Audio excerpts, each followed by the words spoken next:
Bom, Tony, na época que a Renuca decidiu entrar com a recuperação judicial, você era diretor jurídico da companhia. Isso. Conta um pouquinho, a gente sabe que sempre é uma decisão difícil tomar esse passo.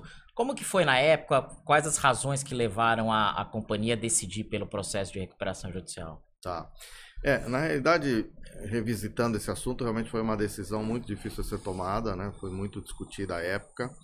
Não é fácil você dar esse passo, principalmente quando a gente fala em 2015, né? Uma época em que a recuperação judicial ainda era um instituto novo, né? No Brasil, principalmente em grandes grupos. Tinha um componente da gente ser uma empresa do setor de agronegócio, que já tinha se valido bastante da recuperação judicial, mas o agronegócio ainda é um setor que tem como característica a confiança pessoal, né? Apesar de a gente falar de pessoa jurídica, tem muito essa questão de confiança pessoal. Só fazendo um parênteses, né?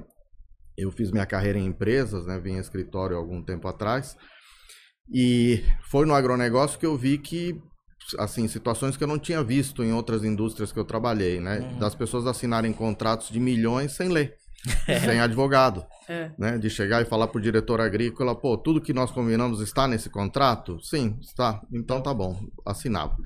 Aquilo para mim foi uma novidade e até um choque, né? Porque como é que o cara não assina um contrato de milhões de reais sem um advogado junto, sem ler o documento, só na palavra da pessoa que ele confiava na empresa, né? Que fosse o diretor agrícola, o presidente, quem quer que fosse.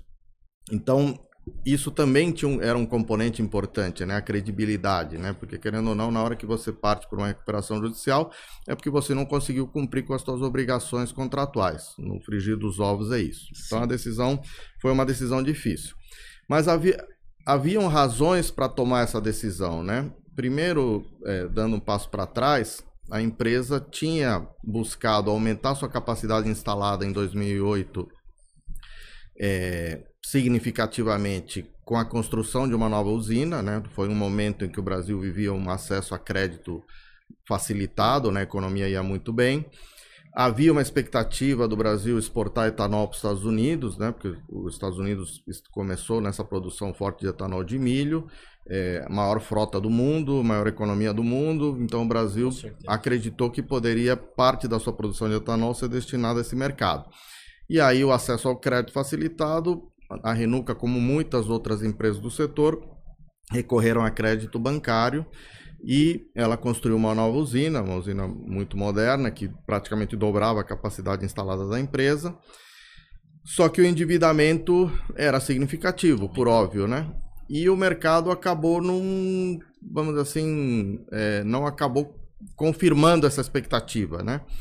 E a dívida bancária ficou, e a empresa começou a ter dificuldades de fazer frente a esse endividamento bancário, e ele passou por vários refinanciamentos, várias renegociações.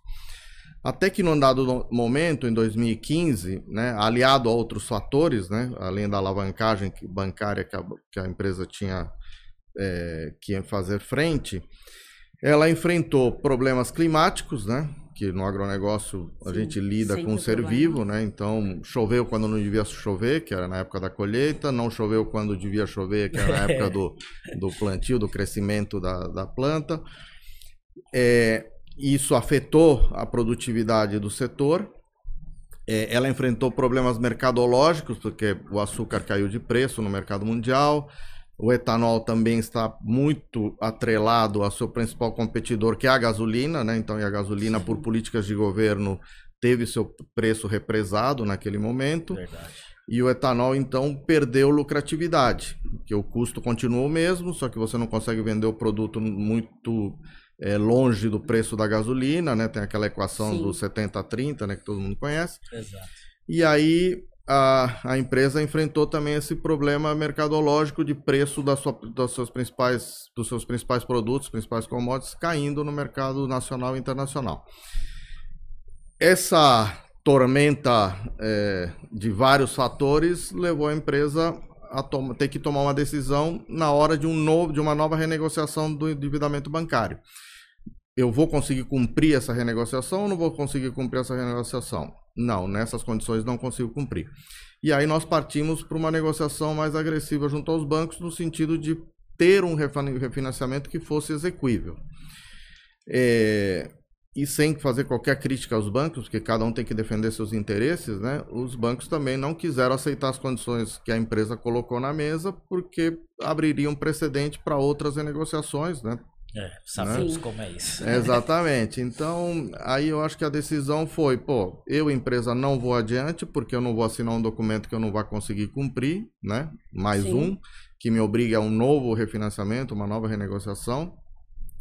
E os bancos também não quiseram flexibilizar, porque, de certa maneira, para eles não era interessante fazer um novo aditamento ao contrato em condições que não lhe fossem favoráveis.